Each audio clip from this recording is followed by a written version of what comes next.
Buongiorno, buon pomeriggio, buonasera, ciao a tutti i milanisti nel mondo e oggi, soltanto per oggi, ciao anche a tutti gli interisti nel mondo. To give you a translation, good morning, good afternoon, good evening to all Milanisti in the world, and only for today, special occasion, welcome to all Interisti in the world. So we're joined by a special guest, Uncle Sharma. We're going to call you Uncle from now on. I hope you don't mind.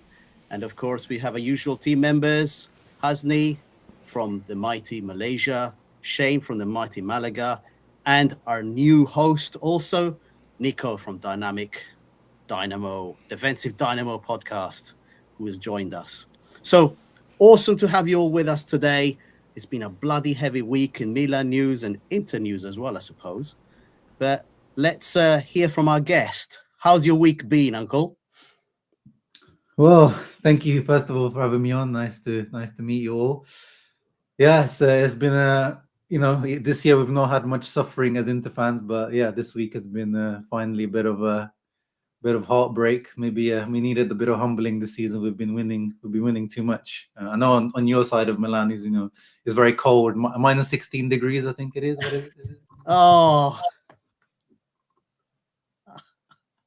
vicious. Absolutely vicious. This guy just starts as he means to go on. Unbelievable. Hey, you decided to invite me on. I didn't say that I wasn't gonna. I bet you had that written down, prepared, man. What is this guy? Awesome. Hasni, how's your week been, man?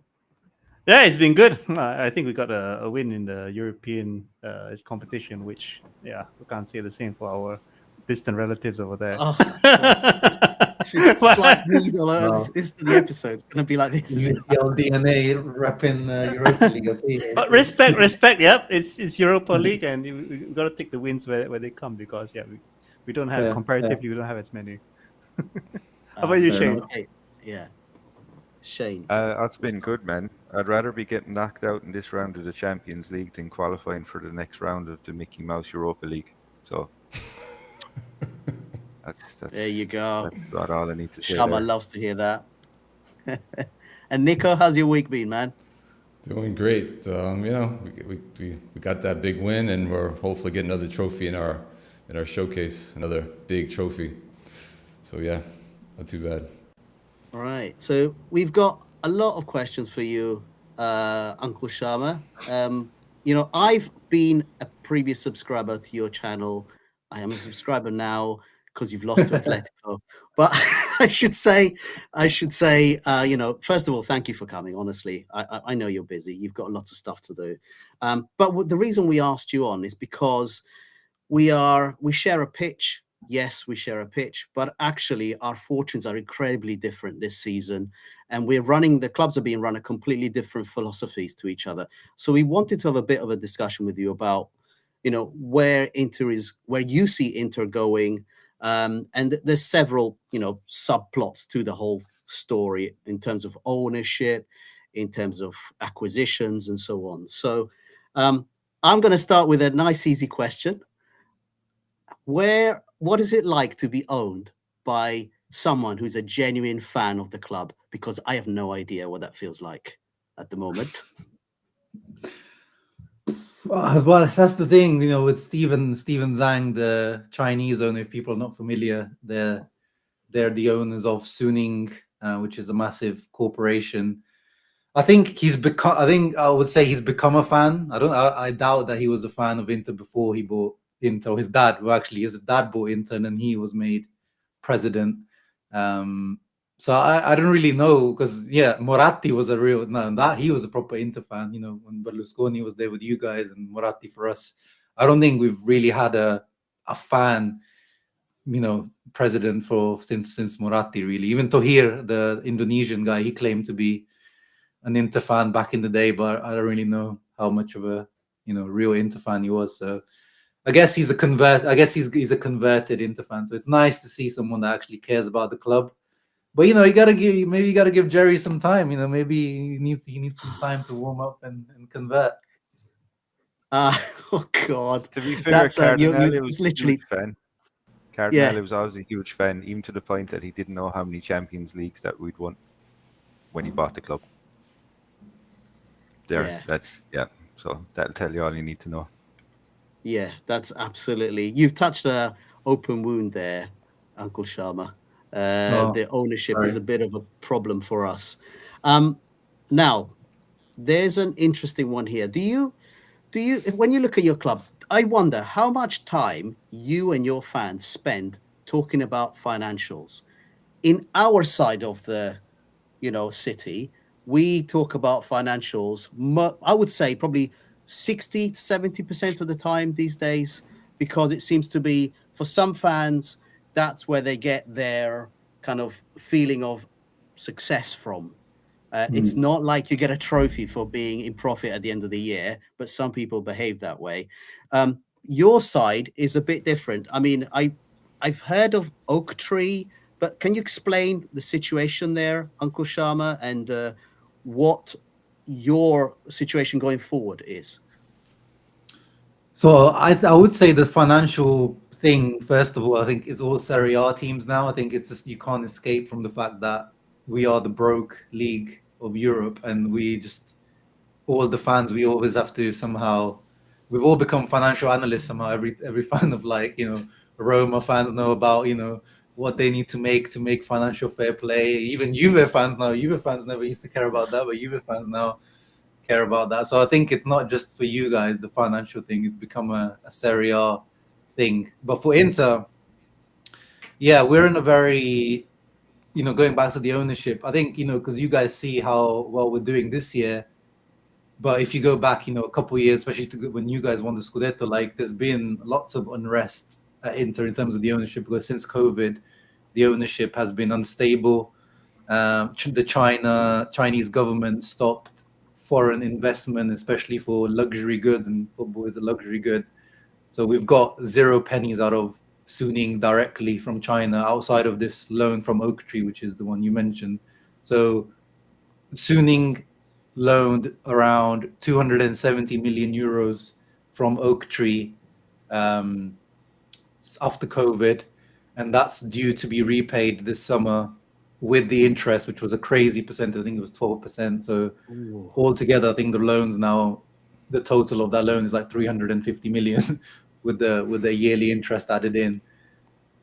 And if Suning don't pay that back, so that loan is on Suning, it's not on Inter, so it's on Suning's shares of Inter, the 70% that they own of Inter. So if they don't pay that back, then Oak Tree, similar to what happened with you guys with Elliot, Oak Tree would take over and probably, cut costs, cut everything they can, and try to make a profit. But from what I've read, Oak Tree don't want to take over. They don't want the stress of taking over a football club. They're not interested.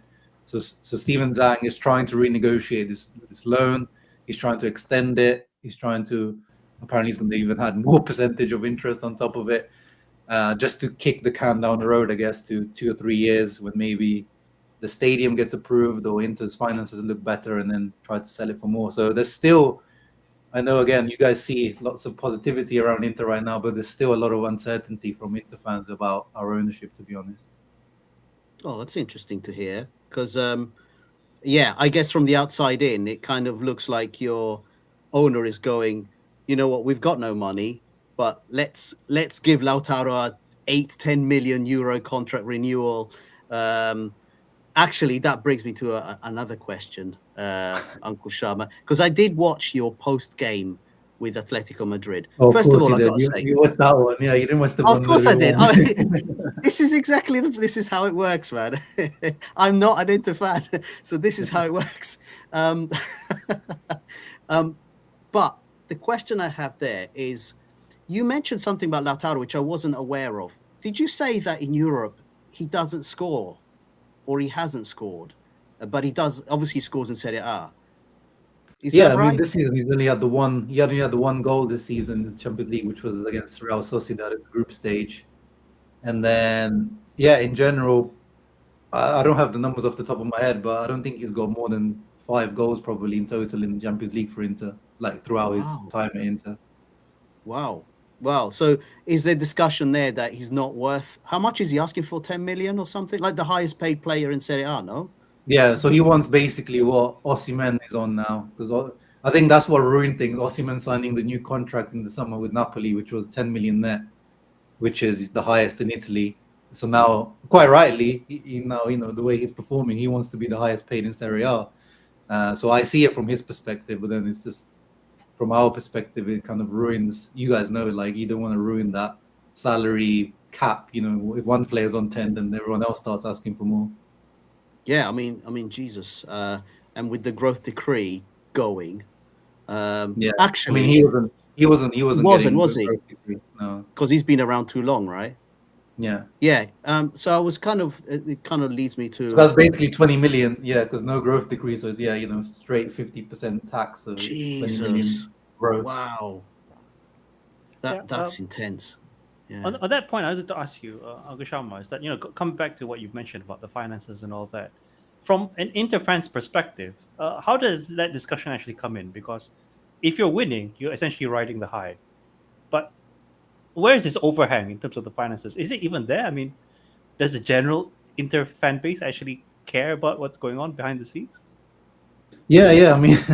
I mean, Lab Gorilla watches sometimes. I don't know if he's cool, but sometimes I do streams looking at, I pull up an Excel sheet. It's like a bit of a running joke within my community. It's like, where's the Sharma Excel sheet?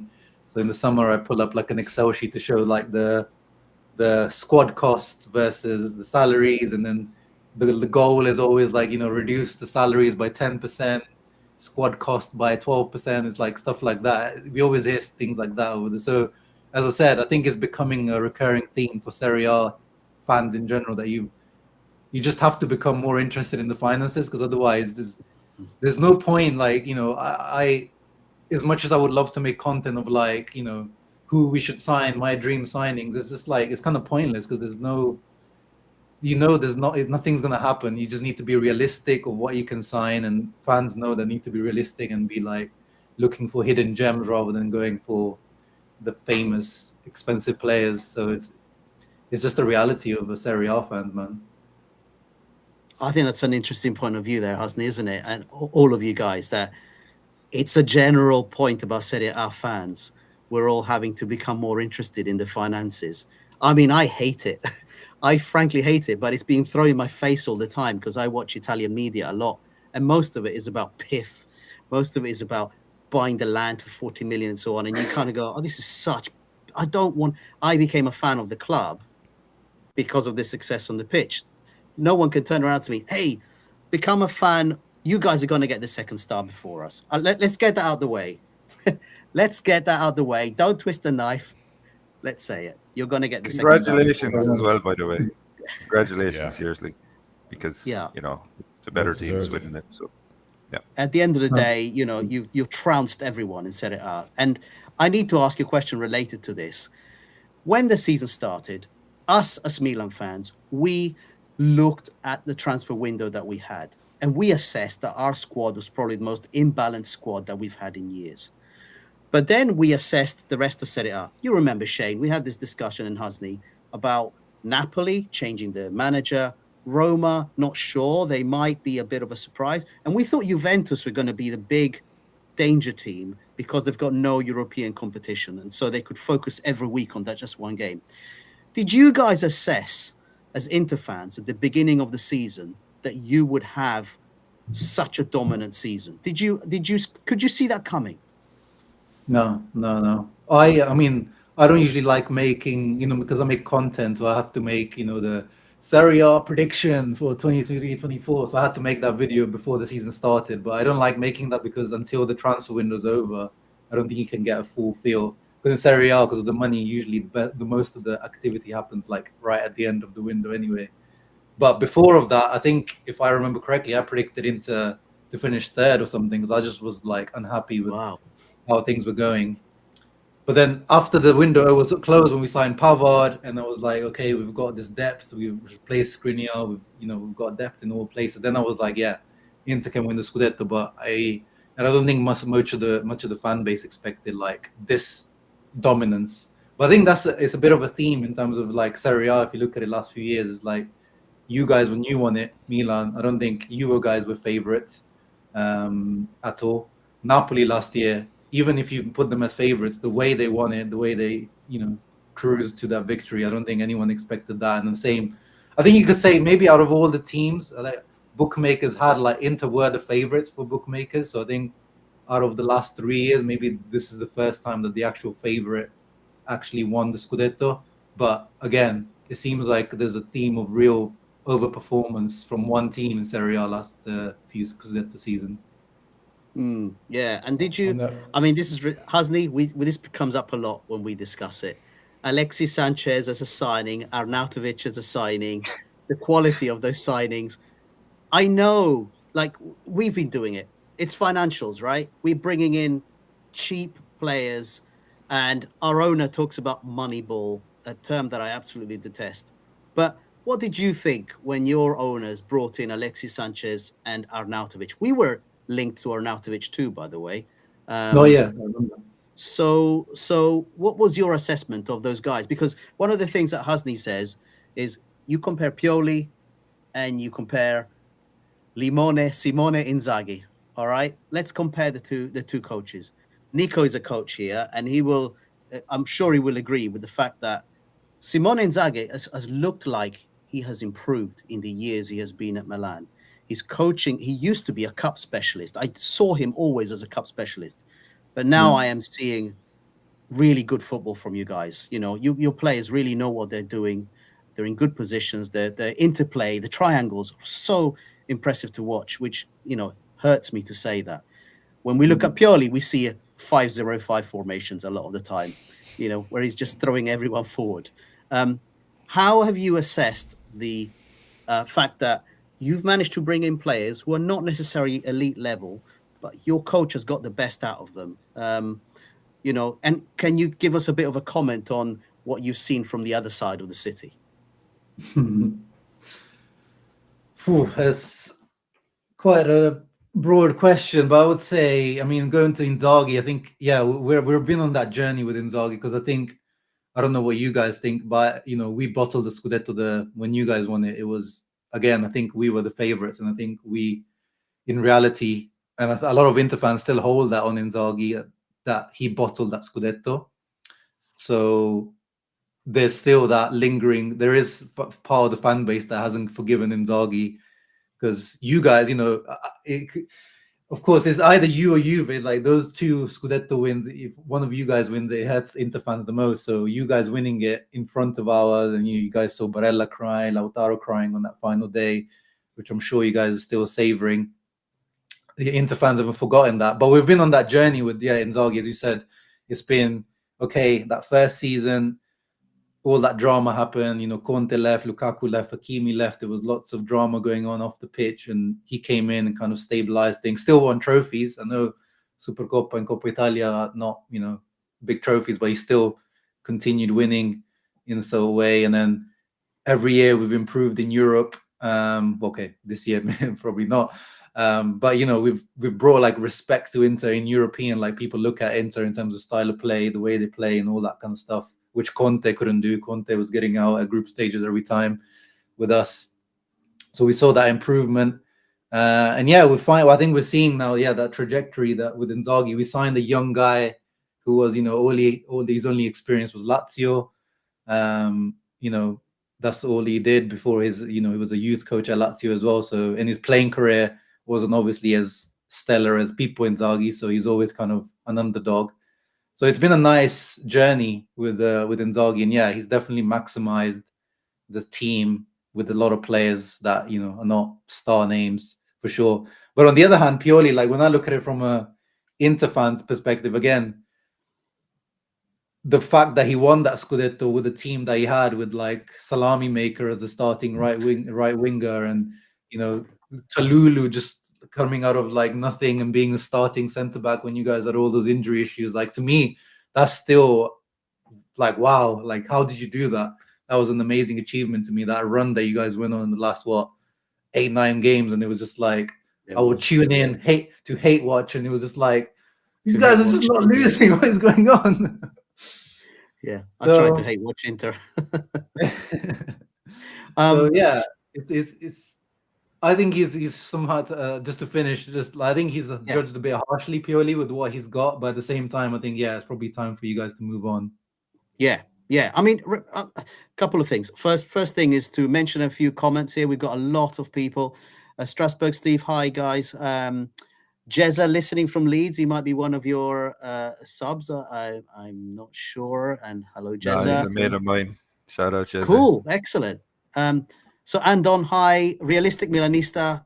How you doing, man? He's got a question for you, Uncle Sharma. When we were talking about the oak tree stuff, he's asking about why would they not choose to take over? Actually, this is related to us because Elliot took over from Yong Hong Lee from us, and in fact, he could take over from Cardinale and Redbird if they default on their loan. Similar situation to you.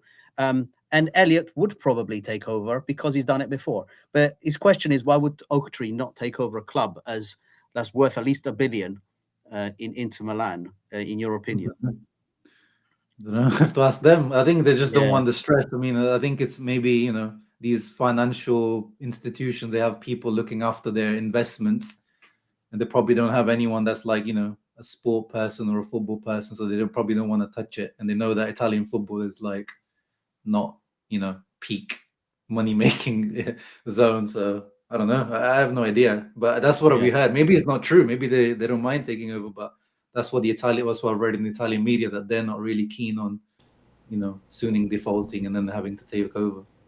Okay. I mean, you were talking about Pioli earlier on, and let's go back to Pioli for a minute. He has been your coach, hasn't he, in the past? Yeah. And well, he's an Interista. He was when he coached us, yes, he is. He was an Interista. I don't know if you I'd guys say he's an Interista now, mate. But that's I'm gonna get some hate for that. He's the way he's coaching us. I think he's an Interista now. But he did coach you for a while, and then he just went through a run that was just unbelievably bad, wasn't it? And the owners decided, no, this is too much. This is too dangerous. Like 8 losses or something crazy like that. And you got rid of him. Whilst for us, we were heading out of the Champions League, or we kept him going, and then we dropped out of the Champions League. We're now out of the World Club Cup. And did you guys hear the news, right? Did you guys hear that Juve $50 million. going in? Oh yeah, Juve are taking the place. So Napoli shit the bed. We shit the bed. Juve, because of historical achievements in the Champions League, are going in and making that 50 million. So when people say to me, "Oh, you got to pay off Pioli," that's false accounting. If we go back to finances again, so open the floor. Any more questions, guys? Fire away. You must have lots. So I just have a quick one there, and this is a good question. This is more for Nico, though. So Strasbourg Steve had a good question. Speaking of realistic signings, what do you guys think of Albert Gudmundsson at Genoa? So I'd like to hear Nico's input on that, and then Sharma's as well, if you're familiar with the player Sharma. So let's start with Nico. I mean, I'm familiar with the player, but that not that much. So I really don't have any thoughts on him going to Genoa, honestly. Yeah. So I think he meant in relation. Was to you signing guys. in, I think. Yeah. So I don't know the guy, so I can't say. transfer Yeah, market showing up. Oh, that's what. 26-year-old, worth 22 million market value at the moment. Second striker. What does he have this season? So he has 28 games this season. 12 goals, 4 assists. Oh, So, I mean, yeah, could be. I'd rather have Xerxes. Yeah, to That's be the honest, guy I'd Xerxes love. ticks the box for me. He's And kind of like Motta. a We'll take them both. younger, Yeah, ready-made I Giroud. haven't seen Yeah, enough Genoa games to really to make a comment on that. Yeah, I know. yeah. Thanks, Steve, for that question, Strasbourg. Uncle Sharma, do you know him? Yeah, we've been linked with him as well. I think he would fit our formation more than you guys, because we played same 3-5-2 as Genoa. But they're talking and he'd actually about. win something if he goes to Inter. Oh, jeez. Shane, what are you doing, man? I'm not. You sure you don't want to switch sides, Shane? No, bloody hell, No, man. just- No. I had a few questions for Sharma as well. First, what are your thoughts about your team being linked to Taremi? Because that's been going on. Well, it looks like we're signing him. I think all reports are pretty much confirmed. I think it's one of those that's like a badly kept secret. I think he's already signed his pre-contract with us. So yeah, I'm happy. I know he was again, linked heavily with you guys, I think, last summer and more recently as well. I think he should be an upgrade on Arnautovic. And yeah, I've always liked Taremi. Yes, he's like, what, 31 now, 32. But I like him. I think he's kind of similar to Dzeko. He reminds me a lot of Dzeko in terms of his style of play. And one other question is just to kind of shift in the focus more on the defensive end. What do you see differently from your club against Atleti in that second leg defensively? Because I know usually your team likes to pressure up the pitch, squeeze that pitch with those two forwards in the midfield, and I didn't see that at all. But what were your thoughts on that, on the game defensively from the team? Yeah, it was. I think it's probably our worst game defensively. It was really like almost every time Atletico attacked, it would seem like there was almost a chance created. So yeah, it was quite disappointing to see. I think De Vrij kind of showed like he's been better this season, but I think you can see why Acerbi usually starts ahead of him. He just seemed like he couldn't get a grip on. Pavard as well was disappointing. He was been really good all season, but he was a fault for the first goal and then looked a bit shaky. Yeah, it just seemed like the team. I think Atletico, that stadium and the atmosphere and the way that they were pumped for the game, their players, they seemed to be more up for it. I think we just lost that mental battle, I think, against them. And what I saw too, maybe you probably noticed too, is even the midfield too, because that's been like your strength the whole season with Hakan, and they weren't getting those recovery balls. They weren't, I don't know, like they didn't win as many balls as they usually do, right? Or actually controlling the game as usually. Everywhere, like Thuram and Lautaro weren't they weren't winning their battles. Midfield, I think Hakan was actually, I think he was probably our best player on the day, but everyone else, Barella was, not on it. And Mkhitaryan probably actually my most disappointing player. He was completely off it. And he's like our balance, Mkhitaryan, between attack and defense. And he's just all around. We lost those, physical battles. And one last thing, what do you think of the substitutions that Inzaghi made late in the game?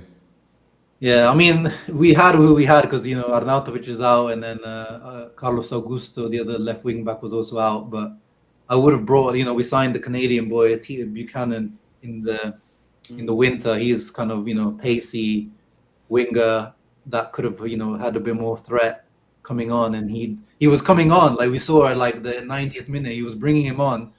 And then I don't know, something happened and he didn't bring him on. And in the end, we finished the game with Pavard right wing back and Darmian left wing back. So that, you're not going to score goals with that combination of wing backs. And I think that kind of Italian kind of almost conservatism of Inzaghi, he's quite a modern coach, but he's got that Italian, conservative bit inside him. And I think that came out in that game. I would have, gone for a bit more attacking. And I think the pressure too of the game too, he probably second guessed himself, I think. Yeah. And then he brought on Klaassen and Alexis probably for the penalties, and they both missed the penalties. Yeah. Oh, and you've seen the memes on Lautaro, right? Oh yeah, of course. That guy, man. His penalty record's atrocious. Is it really? Okay. Yeah. I wasn't aware of that. No, you guys should know, bloody Tatarusanu saved this penalty. Remember, bloody hell. You know something, Sharma. Fun enough, those kind of you were saying earlier. At the end of the season, Barella was crying. The season we won the league. Honestly, I don't remember any of that stuff. I was too busy just enjoying it. I was enjoying the fact that we destroyed Atalanta, Sassuolo, in our run, and we were playing incredible football. And Kessie was at the peak of his form at the time. It was majestic. I'll say something though. I was in Italy when you guys were playing Atletico at home. Obviously, I wasn't at the San Siro. I'd catch fire if I walked in that Rose Stadium when you guys are playing. But you were so dominant in that first leg, Uncle Sharma. I thought that it was almost a complete performance. And I thought that Barella was head and shoulders above everyone. He looked in absolute control. And at that point, I thought, these guys are European giants again. that really convinced me, that performance. And I've not watched a lot of Inter's games throughout the seasons, but I thought this is actually the way you dismantled Atletico. The problem was Arnautovic just couldn't put those chances away. He had chance after chance after chance. And you know, this is a very old story in calcio, which is if you don't take your chances, there's always a way that a club in the second leg can do you. I mean, we've suffered so many of them throughout the years, much bigger leads than yours, you know.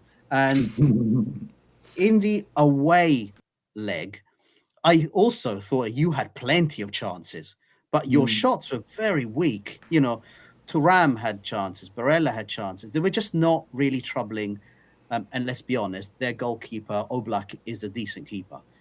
So you've got to give him that. But it was a much more open game, I thought, in the second game. But I did think it's one of those things. You really should have gone 2 to 3 goals up.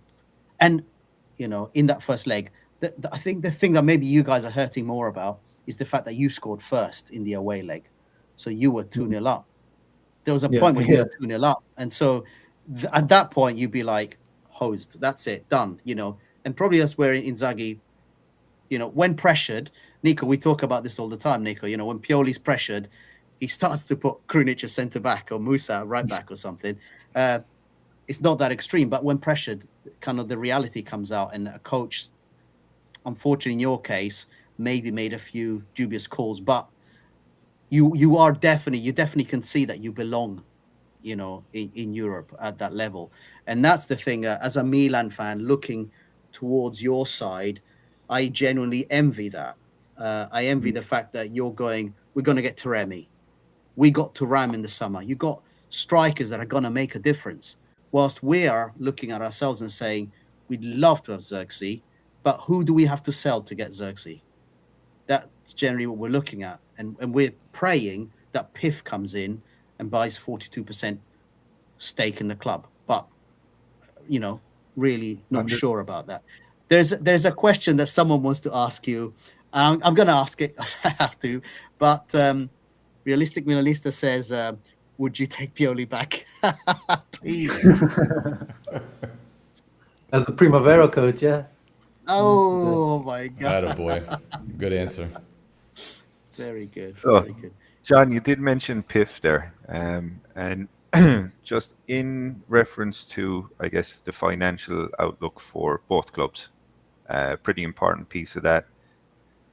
Going back to what you talked about earlier on the pod, Sharma, was, you know, liquidity in Italian football, or lack of it, right? So what could really help both sides is obviously, you know, a new stadium or new stadiums. So obviously on the news, you know, Cardinale has been forging ahead, purchasing additional land in San Donato to try and, you know, break ground there, and hopefully we can get something built there. I do believe the latest reports, correct me if I'm wrong, the latest reports on the Inter Stadium were for an area in Rozzano, and it was supposed to be a 70,000 seater stadium. Based on the current situation with Inter, in terms of their finances, do you still think that that's like valid and it's going to happen, or do you think it may maybe not?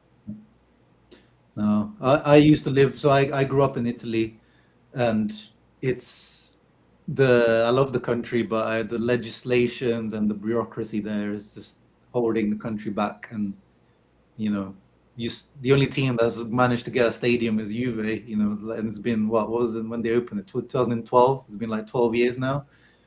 Since then, it was like maybe I think Udinese have got a stadium. That's about it, really. It's just never going to happen. And like you saw the reports recently, the mayor of Milan now is kind of like now saying, like, you can buy San Siro off us, you can renovate it, I'll give you like a 99-year lease or something on the thing. Like, I think my prediction is both teams will end up staying at San Siro and they'll renovate that. That's what I see. I think both teams are bluffing. Christ, that's a interesting point of view there, Shane, isn't it? But if you look at the financials, it does make sense that the teams are bluffing. I don't know. Because a £40 million piece of land. Yeah, but didn't Redbirds also purchase an additional section of the land, right alongside the San Donato place that they'd already built, and they did that this week, or the start of this week. Yeah, I did see that too. If I they've always done think that, that. then maybe you guys. I think you guys. If the question is like, whether I don't Inter won't do it. If someone out of us is doing it, is you guys. Yeah, We'll but definitely. still, If the San Siro thing is real, like that, they can renovate it, and we actually can own it, so we actually don't have to pay that rent Well. to the Council of Milan every year. I think Inter will end up staying at San Siro, and you guys will probably build a state-of-the-art, amazing stadium. Let me ask a question we'll need to for find $1 everybody for the billion panel. of change somewhere. John, Sorry, Nika. with this is a question for everybody. With the there's talks about Italy hosting the next Europe I guess finals, right? In a couple of years, or they were bidding for it for the tournament. That's true. So they got the Yeah. Italy Turkey 2032 joint. Yeah. So with that being said, do you think that would kind of push the envelope for teams to start building new stadiums in Italy? No, because the stadiums they put forward for that to win that bid, it was the existing ones. So they might maybe they renovate. Because if I remember correctly, it was like San Siro was one of them. Yeah. So obviously they can't tear down San Siro if that's part of the bid. And think you'll be Juve's. I've got it up here. Verona's. What the hell? So maybe they end up renovating some of those, but it would have. Yeah, I would have liked them to bid for that with a plan for new stadiums in that plan. Same here. Yeah, maybe Nico, you're right. Maybe that's the point where we're not really serious about a stadium. And the local mayor saying 300 million to renovate, and there's a way to renovate the San Siro whilst you're still being able to sit 60,000-70,000 people, according to the planners. They said, because that was the big thing about what Redbird was saying we can't do, because if we're going to renovate the stadium, we still have to fill the stadium with our fans. The two cannot, no one has shown us a plan to do that. Apparently the mayor has said, there is Salah, his name is, he said that you can do it that way, and the planners have come up with a project. And I felt very much that if there's one of the two clubs that's going to stay at the San Siro, it's more likely to be Inter. We appear to have made a bit more of a serious move towards looking like Salah feels threatened that we're moving out. But I don't know where we find the billion. If we sell 42% of the club, you realize, guys, it came out this week. If we sell 42% of the club, that only pays back 80% of the loan from Elliott Management. Did you know that? He still needs to find 20% to be able, because of with the interest, the loan's going to be 650 million in total that he has to pay back. So again, this is Italian media, right? And I like Uncle Sharma. I follow Italian media to kind of try and get that information, but I don't know. I'll be honest, Sharma, I don't want to stay in the San Siro. But I know that because of Italian bureaucracy, the San Siro cannot be knocked down. It's now seen as culturally important. So it's got that assignment to it, which means it cannot be torn down, because that was one of the plans a few years ago, for it to be torn down and a new stadium to be built on top. Apparently, one of the rings has been classed as culturally important. So what are we doing here? I'm getting loads of messages here, guys.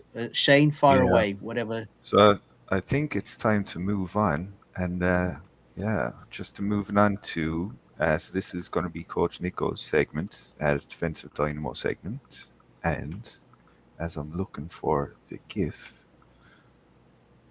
wait, okay, here we go. So, Nico, you wanted to raise this with Sharma, I guess. So this was just going into the inter-defensive schemes and the back three that they're employing this season. John, take it away. Sure. So I think we touched on this earlier a little bit, but let's get into a little bit more. Shane, did you have the graphs that I shared with you or no? Can you pull those up? If you have them. Is Shane? Is your audio working, Shane?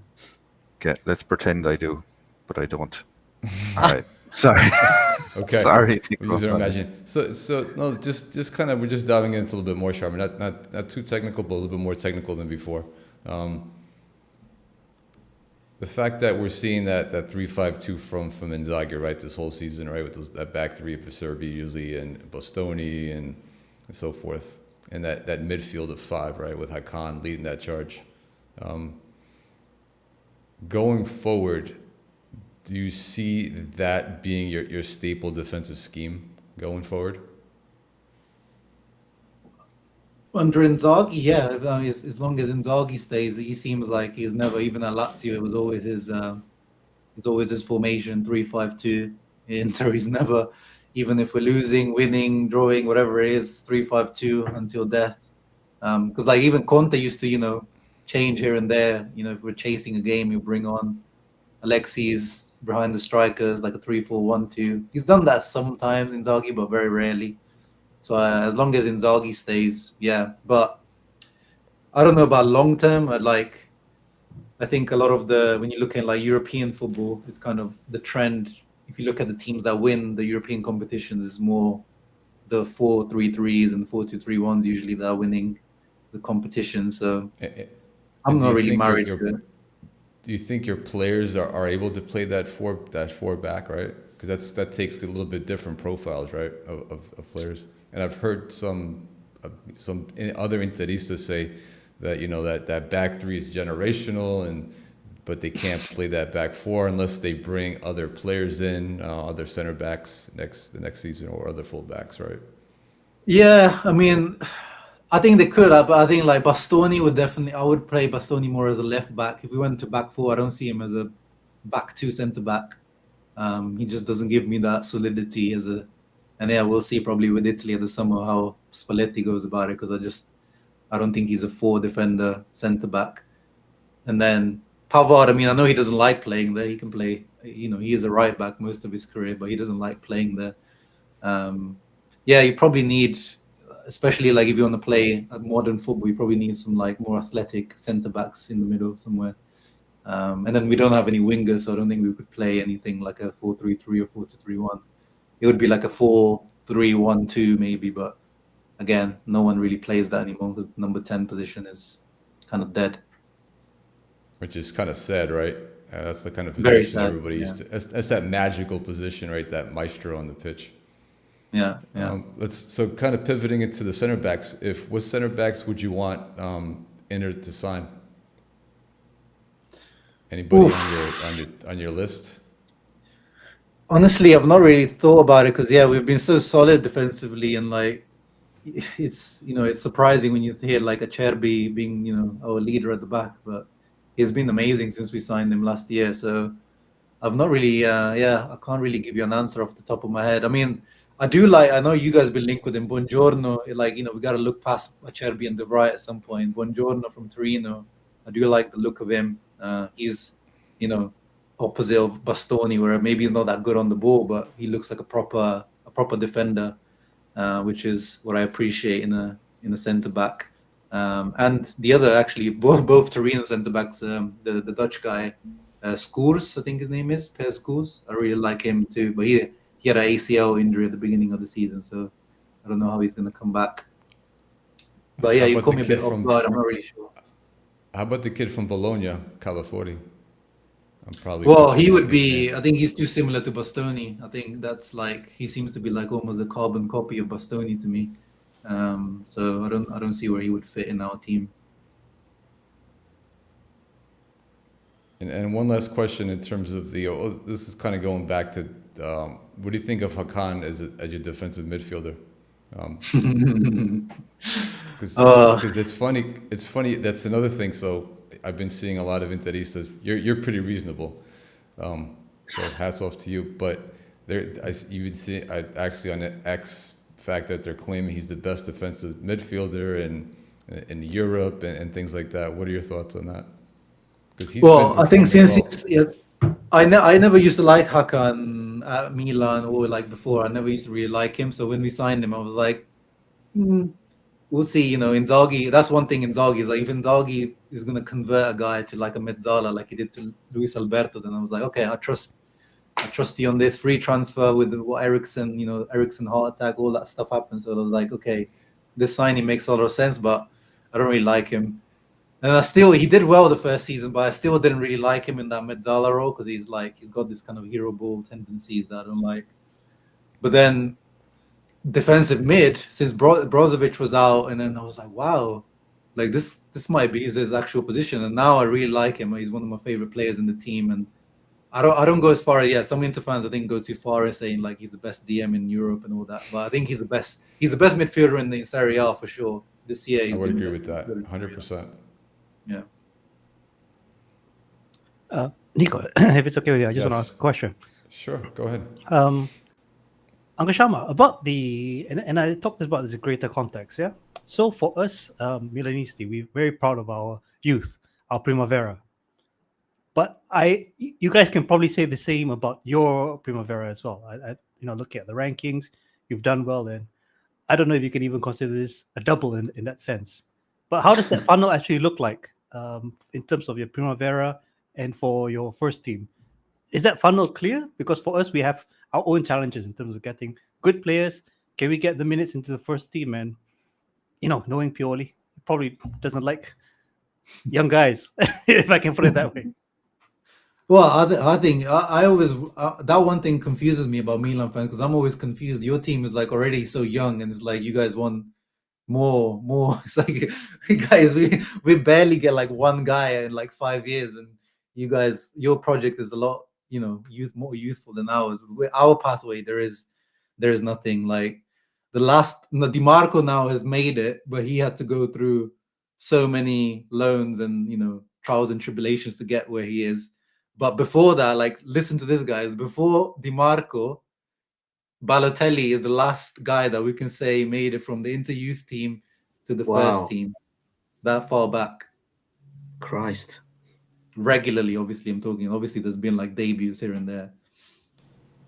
So yeah, our Primavera actually, is actually pretty good. We do well in Serie A, Primavera, and even Europe. Sometimes we win. I think we won the youth league a few years ago.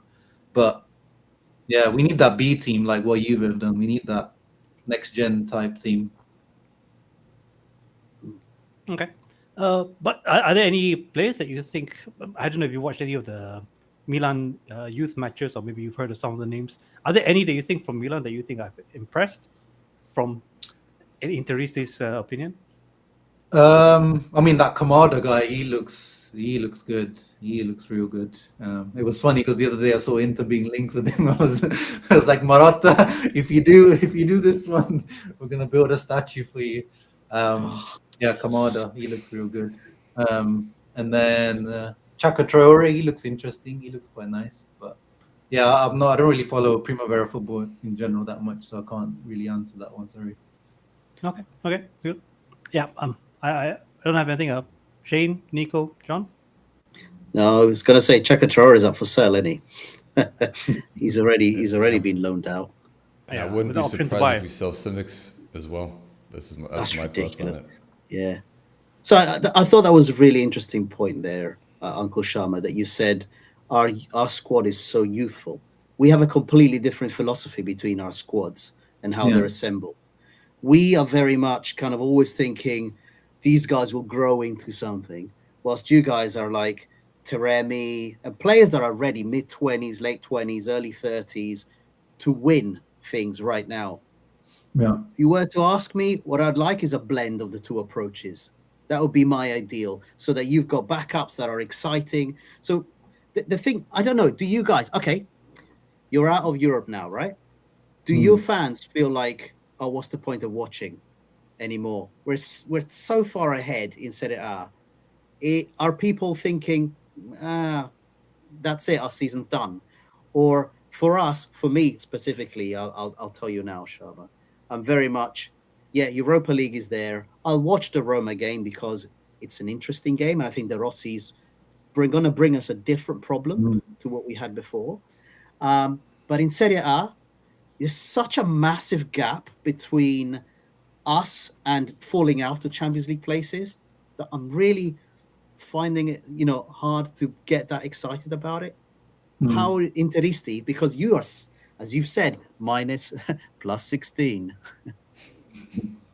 Yeah, I mean, I've not really. I'm gonna see because I'll do my match preview for who we've been playing. I don't even remember we playing Empoli on Monday, so I'm gonna do a match preview tomorrow. So I kind of see what the reaction is with people in the comments and stuff. But yeah, if you saw my post-match reaction after Atletico, it seemed like a lot of guys were like, season's over now, and it's kind of put a dampener on the season. So I think there's probably is a bit of a split because of that big gap in Serie A. But for me personally, I'm really interested still to watch. And yeah, hopefully I want Inzaghi to kind of rotate and maybe bring some of those younger players on and see. Yeah. See, that's the point I think a lot of us are making about Milan too. We would be really excited if we saw rotation and some of those players that are looking really exciting, like Simic, who, by the way, came on, did a perfectly good defensive job. Guys, you can all attest to that. And he even scored a goal. Or Traore, my God, guy came in. He scored, I think, 2 goals for us when he came in. And he gets loaned out to a club. That's the thing that will keep it interesting for me, is because we now have that bandwidth to be able to experiment. I'd like it to happen. I'd like to see these new kids. I think Kamada, you guys can try, but I think a lot of clubs are going to come after him. And I don't know if a Serie A club is going to have the money to buy him. I mean, I've heard, you guys must have heard the rumors that Dortmund have been sniffing around really heavily. His family, he has been to their training ground, and his family, they've gone to meet Kamada's family as well. So that looks like a very serious link. The biggest thing... John, can I say something about Kamada, about the Dortmund rumors? Personally, I mean, and I'm going to get a lot of flack by other Milanistas on this. That's fine. If Pioli stays for next season, which it looks like, right? Most likely. Do we really have faith that he's gonna actually have developed Kamada in the right way? Probably not. But Borussia Dortmund has a history of developing young talent, historically, in Germany in general. So for me, I look at the big picture for the kid, not for my team, but for the kid himself. It wouldn't be such a bad thing for him to go to Germany for a few seasons, develop into this star, and then come back. All right. Very forget as a Milanista, I'd love to see him on my team, but if Pioli stays, he's going to ruin the kid. That's just me. That's a good view, Nico. Let's just make sure we make good money out of it then, if we're going to go down that route. Of course, right? obviously. But even as an Interista, like, that's one thing. If you watch, like, on Twitter and like Facebook reactions, like with Inzaghi, a lot of the criticism is like, even at Lazio, there was no youth player that he brought through at Lazio, and at Inter, he always seems to be very resistant to bring on youth players, even when we're like winning 4-5-0. So yeah, I think again, maybe it's that Italian coach mentality sometimes. Yeah, absolutely. I think I'm out of questions for Uncle Sharma. Is there anything you want to ask us, Uncle Sharma, as Milanisti? Well, yeah, like, do you guys want to win the Europa League? Because I think you should go into the Europa League. Sorry, no, I'm being serious. I'm being serious. I'm not even. All right. John, go take it away, John. Mate, I wanted to begin with Shane, actually, because I think he'll have a very interesting point of view to begin with. So let's start with Shane. I'll go last. How about that? So in the context of the season, yes, because we can't win anything else, right? However, the concern I have, Sharma, is that if we win this complete waste of time competition for second-rate European level teams, for the most part, if we win this, then that becomes like a standard and something that we can, get used to winning, like Sevilla and subpar junk European teams like that. So would I be okay to win it? Would I be happy if we won it this season? Well, yes, if we got some silverware. I mean, it's better than no silverware. However, Like, I mean, to treat that as, oh, am I going to be happy if we're going to be aiming for that every year? Fuck no, you know. And that's the dangerous thing that I feel. So if we win it, I'll be happy that we have silverware. But then I'm kind of right. Does this set the standard about where we want to be now? And I think our current ownership could really, you know, that's what they could do. So that's kind of where I'm coming from. How about you, Nico? Well, it all depends who we play. Say if we play a Liverpool in the finals, right? That's one of the best clubs in top 4 or 5 clubs in Europe right now. The way they're playing, I'd be excited about that. It'd be actually a quality win, right?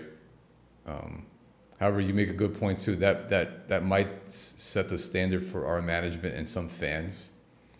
That, hey, this is what we're striving for the next few years. On the flip side, for Liverpool, if they win it, they have bigger ambitions.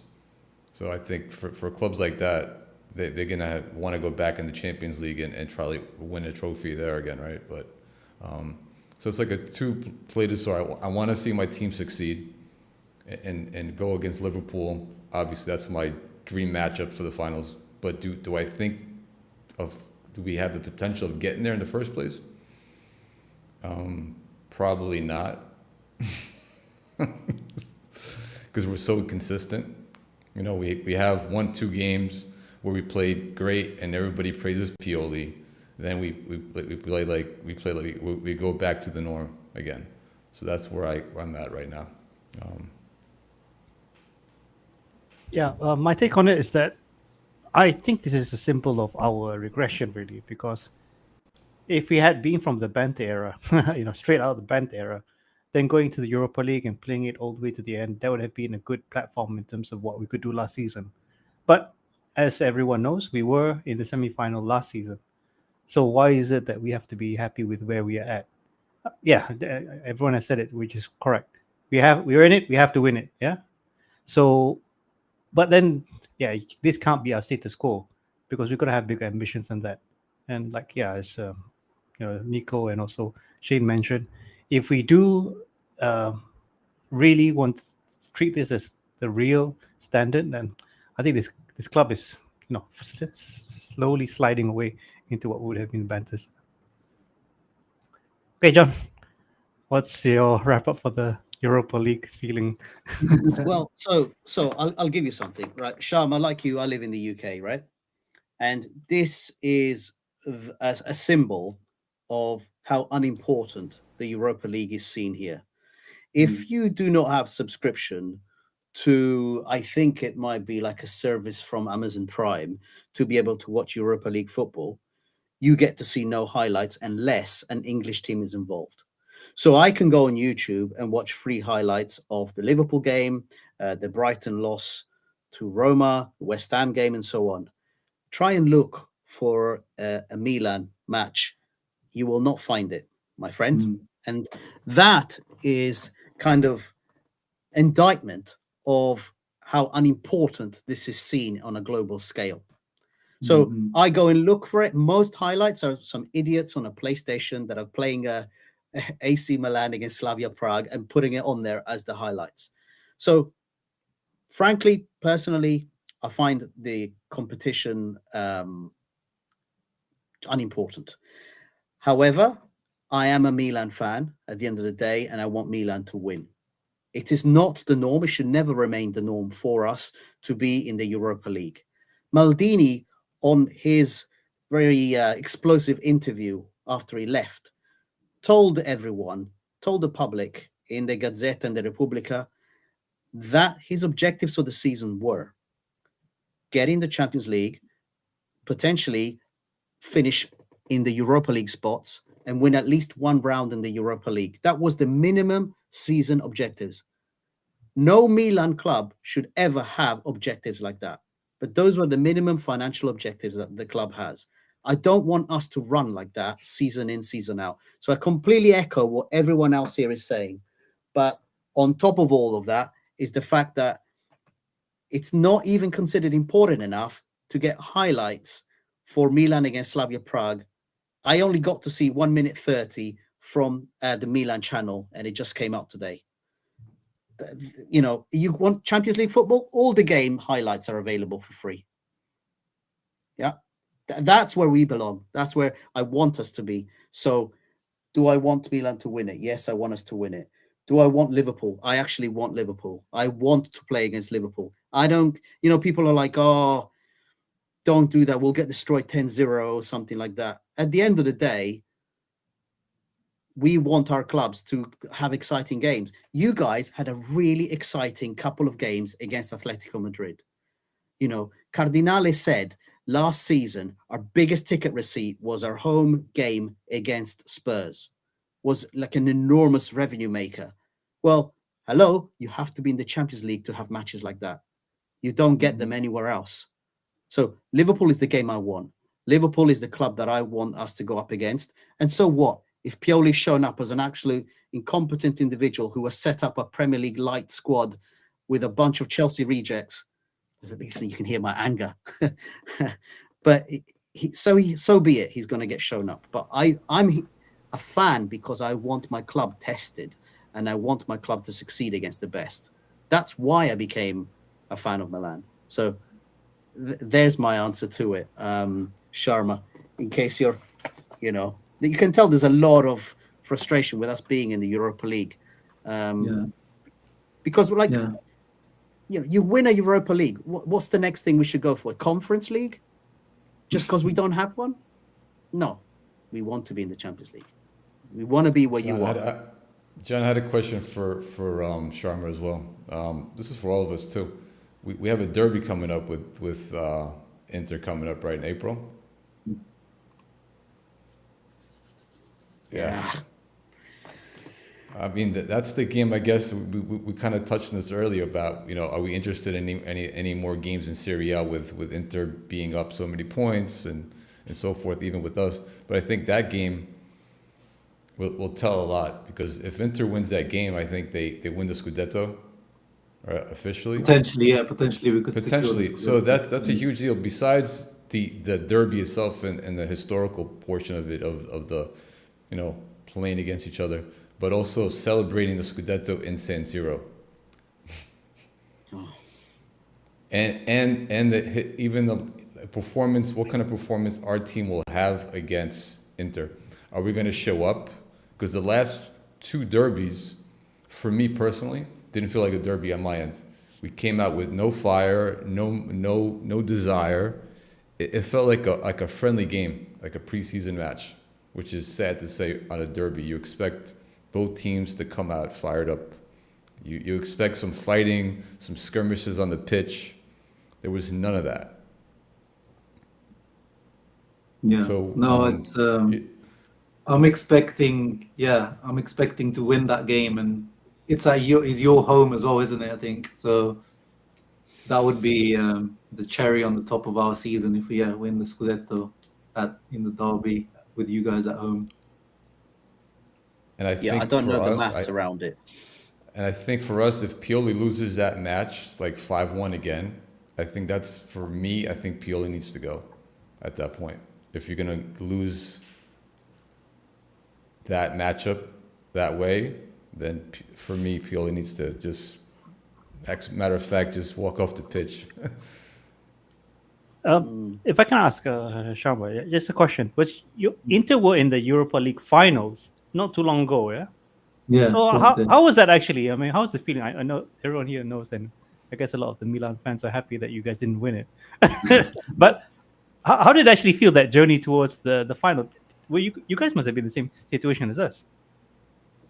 Yeah, well, I mean, we were just coming off our banter era, so I think it was a bit different because we finally, you know, Spalletti, then we came back to the Champions League, then Conte came, and yeah, obviously we had better expectations to at least get out of the group stage, but yeah, we couldn't do that. But maybe because we've got a bit of heritage in the UEFA Cup too, like, you know, with Ronaldo when we beat Lazio, like that's growing up. That's kind of quite a big memory for me, the winning the UEFA Cup back then. So to me, it wasn't such a downgrade. For me, it was like, you know, we're on this stage of growth. Like, let's win this. Let's beat Sevilla. And, you know, next year we try to do better in Champions League and Scudetto. And I think that helped. Like, you know, that loss a lot of the players did say that, like, you know, losing to Sevilla in that final actually like spurred them on for that season afterwards. So sometimes a loss in a final can actually be more beneficial than a win, which I think is actually what happened this year as well with us last year, losing that Champions League final to Man City, which obviously we would have wanted to win it. But I think that was the fuel that helped these players, you know, kill the Serie A this year. Actually, I say that final shocked me because I thought Inter were really on par. I thought Man City would not let you touch the ball, but it was not at all. The aggressiveness in those Inter players, I think that was the point where, as a Milan fan, looking inwards, was like, wow, Inzaghi really is capable. He really can do it. It's not just Italian Super Cups after Super Cup and Coppa d'Italia after Coppa d'Italia. It was really impressive.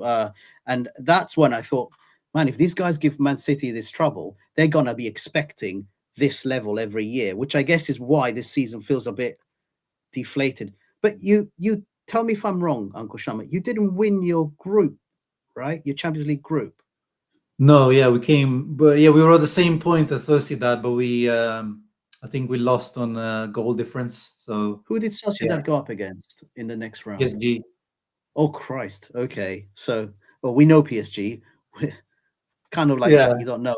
Yeah. I think there would have been a better matchup. I think Atletico was probably the worst, stylistically was the worst matchup for us. So I think PSG maybe are a better like team individually, maybe, but it would have been I think we would have done better against PSG because of the style of players that they have and we have. Yeah, because Atletico also are not doing so hot in their own league, but their style remains something that matches quite well with a team like Inter. So I agree on that. Yeah, okay. Have we got time to do Pioli Corner or not? Or do you want to skip? I'll give it to you, choice to you, Husney. Well, yeah, let's go ahead and do Pioli Corner after all. There's a bit of a mention of Inter, actually, Uncle Sharma. So yeah. All right. Maybe you just want to focus on, emphasize on that, then maybe some other tidbits. It's very quick, yeah. It's very quick, actually. All right.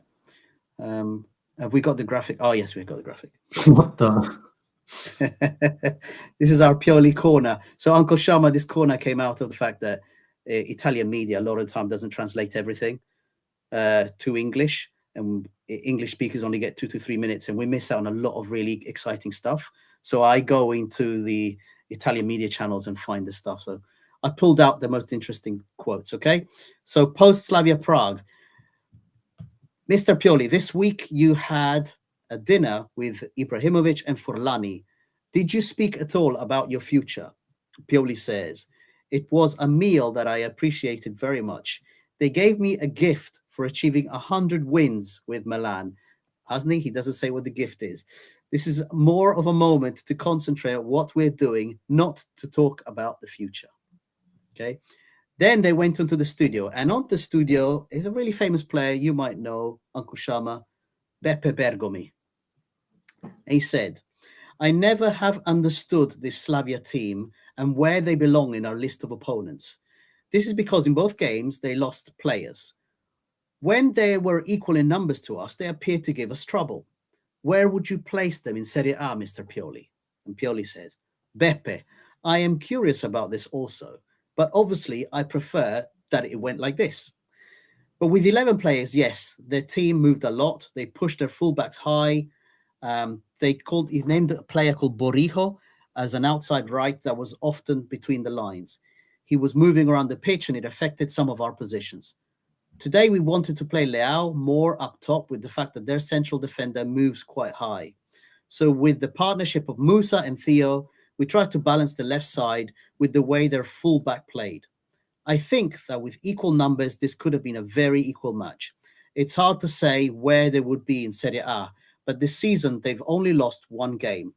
They had not lost in the Europa League at all with this manager, and they won their championship 3 times and twice reached the Europa League quarterfinals. Maybe they don't have that 1 or 2 players of the highest class possible, but together they're a very well-prepared team. Remember that a strong team like Roma lost 2-0 here, so this means something. Next question. Mr. Pioli, is this Leao's form that you want to see going forward? He sometimes looks like he is wasting his ability, but today he was perfect. He always played intelligent balls in all 3 goals. Is this the best Leao? He says. Pioli basically starts to nod and looks down at the floor, and then he says, this is the Leao that he needs to be. I agree. He has to be like this, but it depends on him. We have done everything for him. He now has everything. He has experience, maturity, technical ability, power, absolutely everything. If he can have this mentality and keep his mentality strong in every game, he can be the determining factor. The last question, Mr. Pioli, I have a question regarding the level of Serie A. We have lost all 3 teams from the Champions League now, yet we still have representatives in the Europa League and Conference League. In your opinion, have we closed the gap to the elite teams in Europe, or is there maybe not a worry so much, but a gap between us and them? Please answer generally, considering all the European competitions. Pioli says, I think that the gap to the top European clubs has decreased. He used the word diminuito. Foreign clubs have had significant investments, different to ours. They have economic possibilities which are truly different. Last year, we had finalists like Inter in the Champions League, like Roma in the Europa League. The surprise has been Inter elimination this season, but in truth, they have returned to being one of the best European sides. So I don't believe we are that far away, but if our opponents abroad continue to invest, spend, and improve their squads, it won't be easy to maintain and keep up that level for any of us. So that completes Pioli Corner. So look at that. Inter got a little bit of a nod there from Mr. Pioli himself. But I can't disagree with anything he said there. Any comments on those? Yeah, I just want to say something about Liao, and I think this also needs to be seen in terms of the context. So Pioli has been, very supportive of Liao, and I think more so is that had this been before Liao signed the renewal, maybe he would have actually been a bit more, much more lenient. So now it's more of saying that, okay, Liao, you've gotten what you want, and I think that you have to really prove what you're worth. I don't know if that is a sign by Pioli to say that he's done everything that he can with players and talents like Liao. So if you ask me, this is maybe another sign that Pioli seeing the end of his road, and pretty much it's like, I've done all I can, and if you want to let me go, then maybe it's for the best. Anything on that? Nico, Shane, Sharma, anything? I think Pioli's. Go ahead, Shane. Too much wonderful statements there to fully be able to take it in. I love the poetry as well, because it's sometimes when Pioli speaks and you translate it directly to English, it sounds very romantic, and I love it because it's completely out of context. It's the Italian way, dude. It's the Italian way. It's just the language is very very descriptive. It is when you actually translate it directly, like I do. You get to see a bit of a different way in how it's presented to you on the English channels, don't you? But I like it. That's why I do it. So, Nico, did you want to say something as well? No, I was going to say, I don't think, even though I think Pioli, and I stated this before, I don't think Pioli's going to leave. But obviously, under a different coach, Leao would definitely be a more exciting player. I mean, he's had a good season. I mean, not goal-wise, but his assists, his goal contribution is up there with the best in Serie A. But are we getting the most out of Leao? Probably not. And that's just my take on it. Because, like coaches like, Pep Guardiola, and players in interviews have talked about Pep. Pep is just, he sees the game differently than most coaches. And he'll give, even if a player is polished, to a certain degree, he'll give them certain little piece of advice to see the game differently. And they talk about this all the time, but have we ever heard of any player say Pioli has taught me this about the game, has shown me this? No. So that's just, like I said, Pioli has limitations, but unfortunately, he's going to stay another season. So let's strap in for another But season. Krunic would say that. Krunic would say something like that. Well, You've just pushed I'm a so button happy. there, Uncle I'm Sharma. No. I'm very happy Krunic is gone, and I don't want to see his face back in Milan ever again. I have a question Why did- for. Sorry, I have a question for Uncle Sharma, because you see things from outside of the Milan sphere. For a top 4 team, if their coach were to get second place in the league and quarter semi-finals of Europa League, is that a standard that you would say that okay, you got to keep a coach like that? Let's put the colors aside. Do you think that is the standard for a top 4 for Serie A?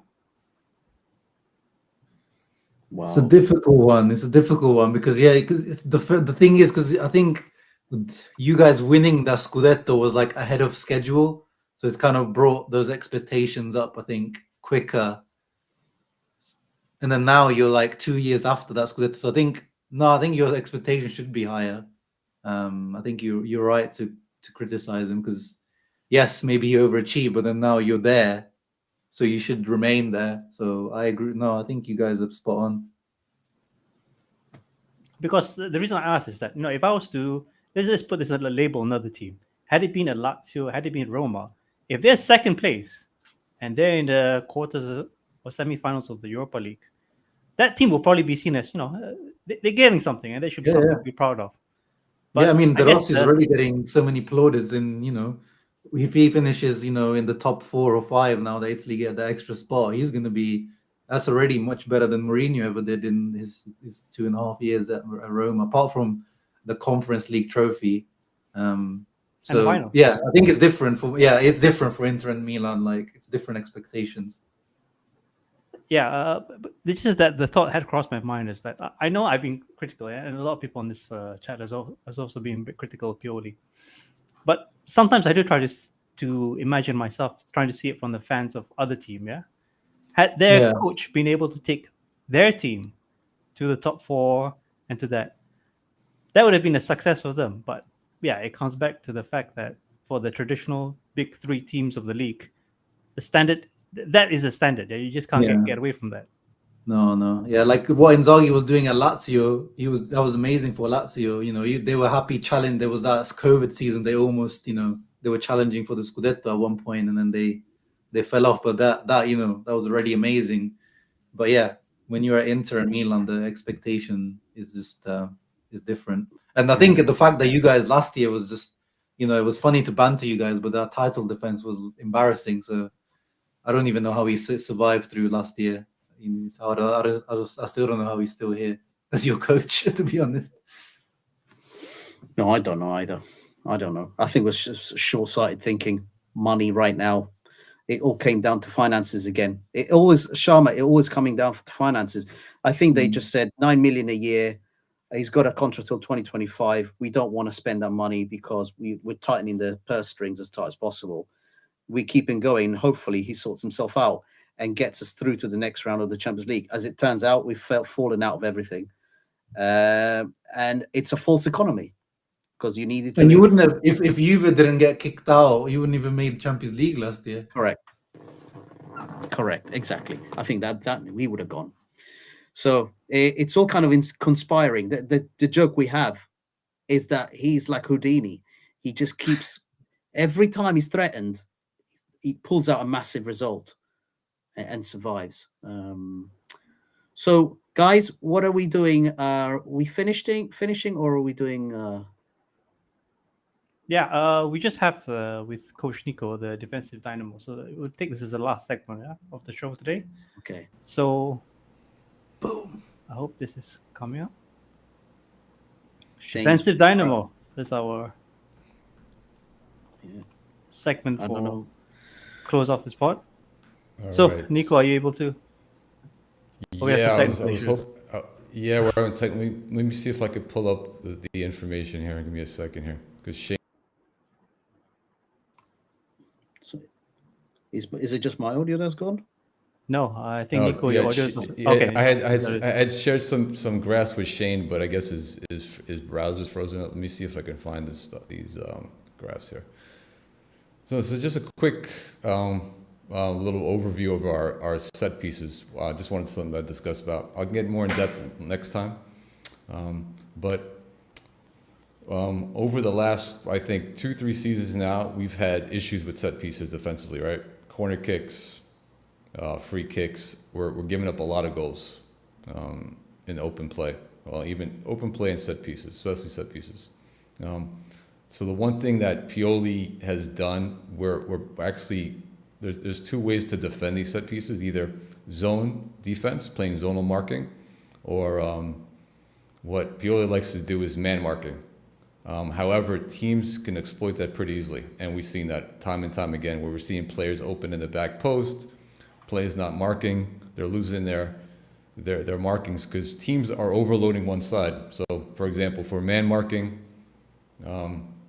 teams have smartened up to this over the last couple of seasons with Pioli, and they'll just send another runner, 2 runners on the same side, and they'll defeat that post, that man marking. That being said, what I like to see, which is, I don't understand why Pioli hasn't done this. A lot of other teams like Chelsea, who's had trouble as well with set pieces, they're hiring a set piece coach.